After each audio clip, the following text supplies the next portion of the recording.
Look, I'm just awaiting advice, as is per usual practice, from the Electoral Commission on how long they'll need to stand up a by-election, and also from the Cabinet Office. So once I receive that, we'll make a call.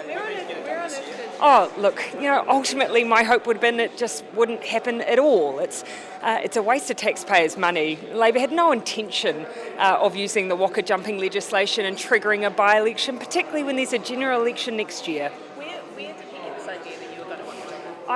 Unfortunately, I have no idea what has caused Gaurav Sharma to trigger his own resignation in order to simply run again in a by-election. We had no intention of using the waka jumping legislation.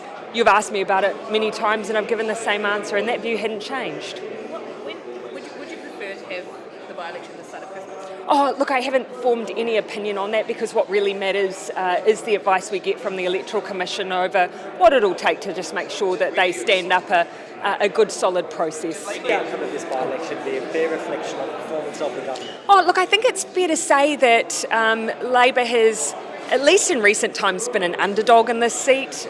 We've not held it, no, in recent elections, we've held it once out of 5. And so that's the history of the seat. And so I let that record speak for itself as to the kind of contest it's likely to be. It's the largest party, right? So No, there's been boundary changes in between. So I don't know, it's my old region. Some of the Waikato's gone into that seat, so it has changed. From 2008, Tim McIntyre held it right through to 2020. National was the largest party during all that time. You became the largest party in 2020. So are you saying that you are not confident in winning it? No, I'm saying that in recent times we have been the underdog in that seat. And I do think it would be a very robust and tough by-election. We've had a Labor member who is not left on good terms, and that does not reflect well for the local constituency there. Go ahead. When do you expect to get that advice? I imagine over the coming days. Right. And so how impactful has this been to your caucus and to your party as a whole? Have you received feedback from other ministers about this? No, I wouldn't describe it as impactful.